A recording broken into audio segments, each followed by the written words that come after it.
My entire career has been focused on art. I would go down little different directions because of the kids. It's always been about art. The main thing to get across is you have to follow your bliss. If you do, it'll work. I was 60 when I bought this building to create this gallery.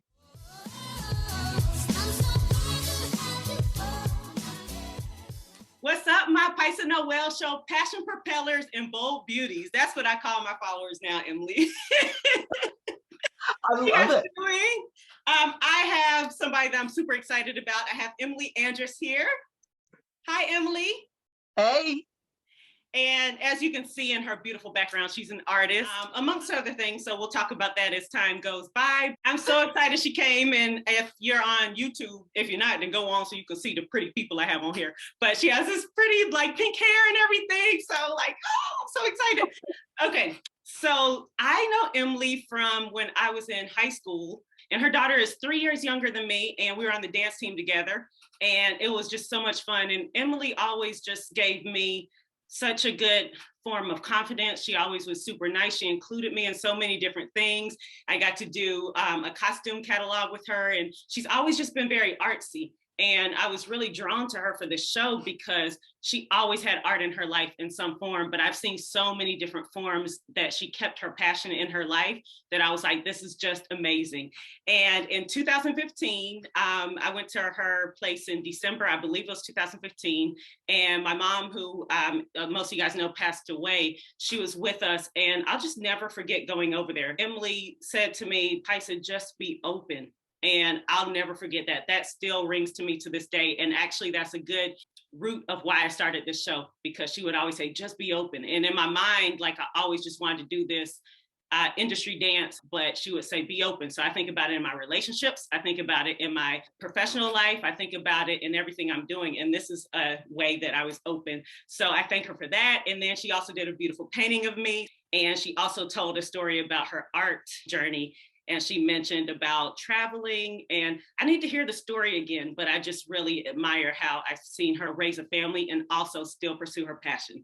So that's my accolades about the cool Miss Andress. Years later, I still love her so much and still asked her to be on this show. Oh, I was so honored. You have no idea. This is exciting, but you made me cry, so thanks already? Emily, is there anything else that you want to add to just an intro, and then we'll get into some more nitty gritty? So my entire career has been focused on art. I would go down little different directions because of the kids. It's always been about art.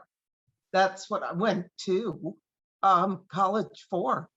That's what I was obsessed with growing up. And, you know, I came from a really creative family. And yeah, the main thing to get across is you have to follow your bliss. If you do, it'll work. It'll work out. It's that sending that positive energy. Everybody talks about manifesting. You're manifesting if you're doing something you love, and everything will come to you that you need. If you're just hitting your head, you know, nothing good's going to come of that. The fact that you have always remained open, Pysa, you always have. You were a shining star back then. And you still are. Oh, I started to cry again. I'm getting there too. I'm like, oh my gosh. So, when you think about it, I just remember you and Lauren dancing in the house and practicing things and just having fun and showing each other your dances. And I love that. It just poured your energy all over the house, and it felt good for months. You know, it's just, you're a good egg. You are wonderful. It's true. Thank you. You just always accepted me as I was, and I just truly appreciate it, and always just remained positive because I had some hardships, and was never the best in dance, but I just loved it. So you always just pushed me just to do what I love. And then all of the things that me and Lauren did together, which we talked about before this recording, we did marching band and dance team, and all those skills and stuff really came together to help us be who we are. But through all of that, I just remember Mama Andress, as I used to say. I just always remember the positive energy, and it just really helped set me and Lauren forward. And as my mom's not here, I still think of you as like a positive energy towards me. And although she may not have known when her time was over, something about that time that I saw you was kind of an exchange of take care of my baby. And I feel like you have, even though you're far away, you still have, what you're doing is you've just never given up. And that's what I did. It's funny. I had a conversation with a dear friend of mine who's an artist, and she got a rejection letter for this big show that she really thought she was in. She got through several rounds, and she was devastated by it. And I said, if you want, I'll go and get the book that I've got of rejection letters. It's like, because you keep that, and you know that you're someone who doesn't give up. That person can't take that away from you. I've gotten into wonderful shows. I've gotten rejected from wonderful shows. But if you're in the arts, it's so subjective. You have to do you and not worry about what's being said. You have to just, that's going to be the theme. You have to be following your bliss. And it's important, especially as an artist. We can have so much time where we're alone working, and you have to bring people into your sphere, which we do here. It's wonderful.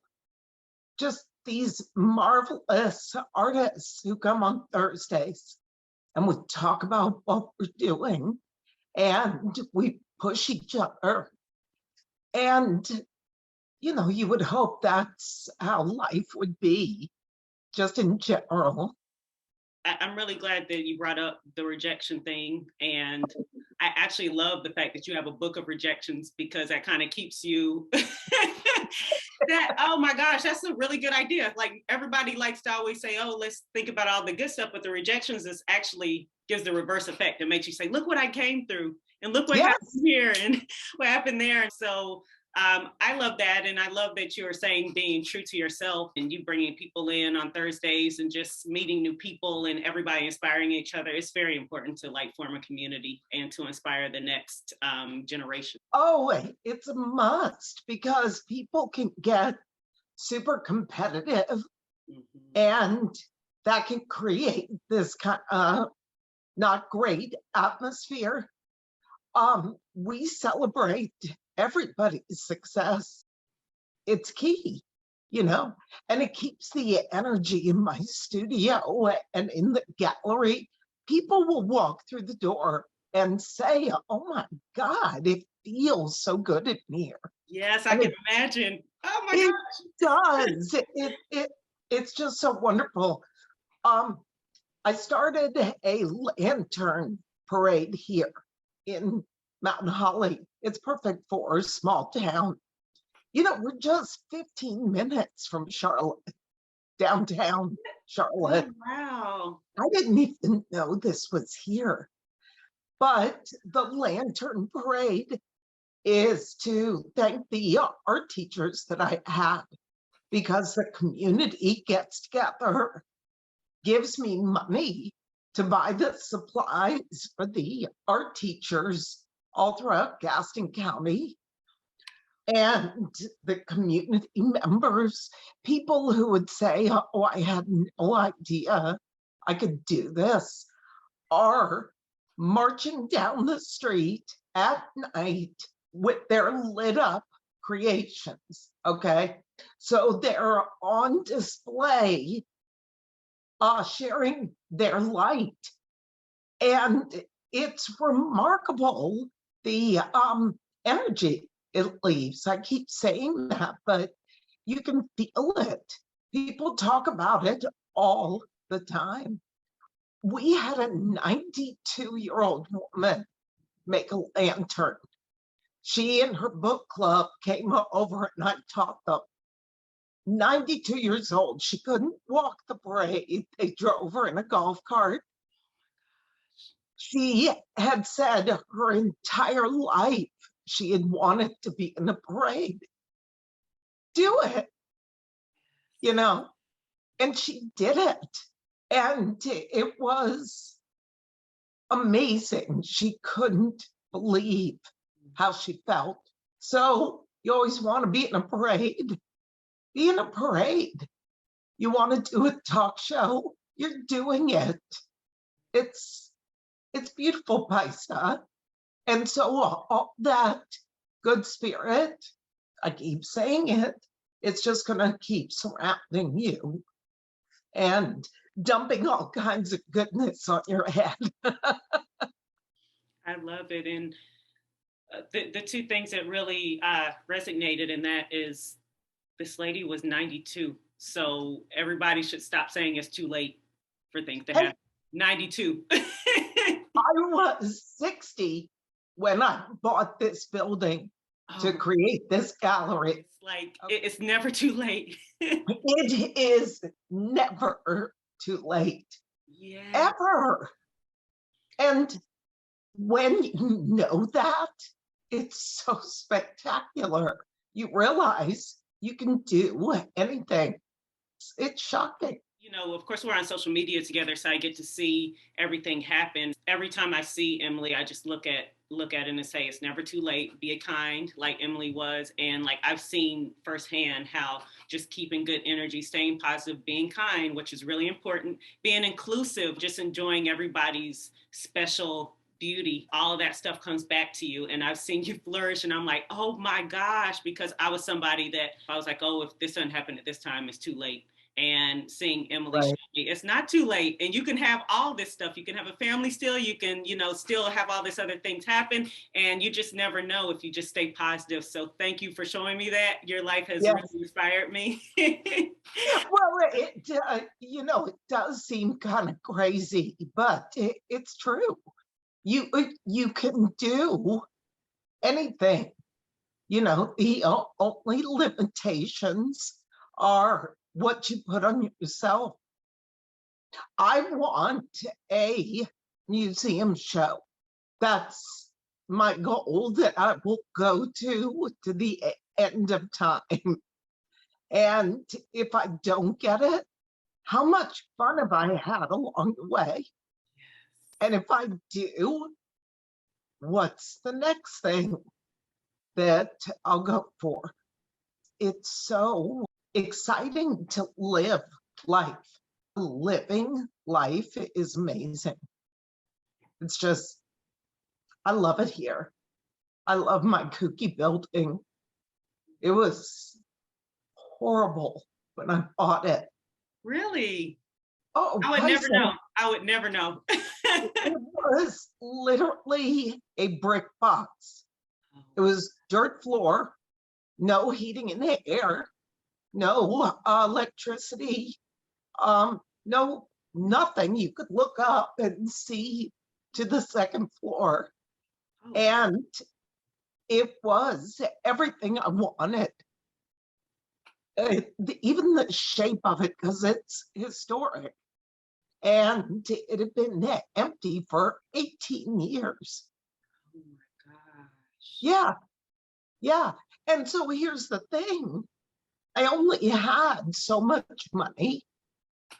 Do you remember my mother? That it was her mother's earrings that you wore to the prom. Okay. Mother literally from beyond led me to this place. I had never heard of Mount Holly. So these buildings are out there and waiting for, I like to think of this building as a metaphor. It's magical. Yeah. And it was perfect, but I found it not that long after Mother passed. And I always felt like that was her. Oh, I know it was. Yeah, I could hear her voice in my head. She never gave up. And she was so forward thinking, you know, she was remarkable, very creative. She would love this, love it. Yeah, and I think we're very similar with our mothers and relationships. And because Yes. my mother was very forward thinking also, it seems like when they go to the next transition to heaven, Yes. or wherever you believe they go, then I feel like they just like put this extra little thing here I there do for too. you. And like I just do too. we're very similar in that way. Okay, I'm gonna back up a little bit. And Oh, I love how the conversation's just flowing, but I'm like, oh man, we just kind of got all into everything. sorry. No, I love it. I love it. So I do want to talk about the theme. So for the Pysa Noel Show, we have a new theme for season 2, and that is overcoming the odds and pursuing passion. What comes to mind first for you? Well, you know, it's not an easy life being an artist. It's tough. You have highs and lows. You learn how to deal with that right out of college. I took a job illustrating furniture while I was doing my artwork at night. Okay. And yeah, the furniture was the worst. It was like plaid. You know, this was 1979. Oh my goodness. And so to supplement the income so I could keep working on a portfolio of art, I was doing fashion illustration. I did cutaway illustrations of hand tools. I mean, anything I could do, I would do while I was drawing furniture during the day. And then working at night, I met my husband. We got married. I set up my studio in like the mud room of our house. Okay. And so I had this little place where I would be working on my work. And we took a trip to Europe. And the Italian Renaissance has always blown me away, as has the period in Paris when the Impressionists and the Post-Impressionists and Fauvists and all of that creativity was going on. That was it. I was just ready to start pushing the work further. And I got pregnant. We wanted to start a family. So at that point, I was making enough with my artwork that I could stay home. When Lauren would nap, I'd run to my studio and work. And it was interesting.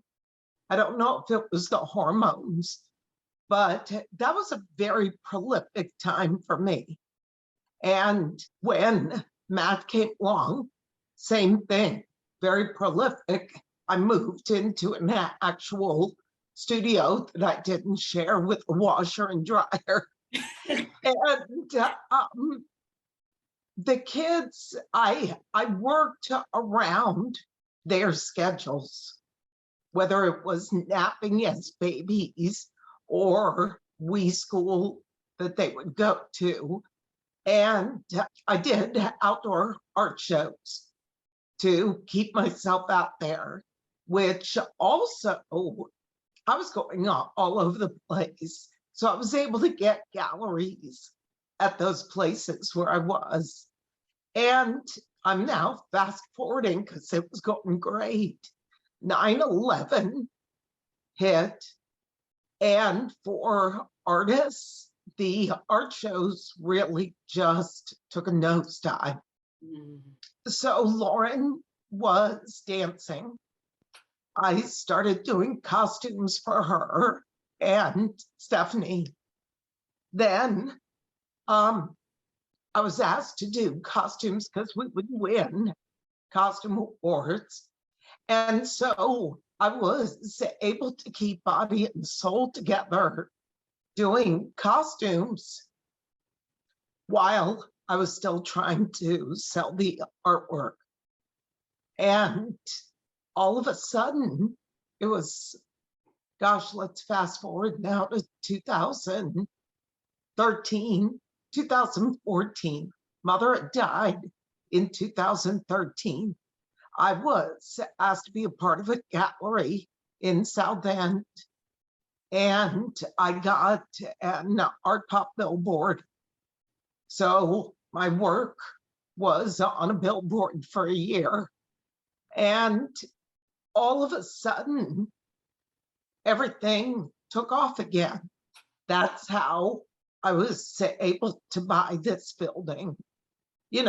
So when you condense it like that, it seems really easy.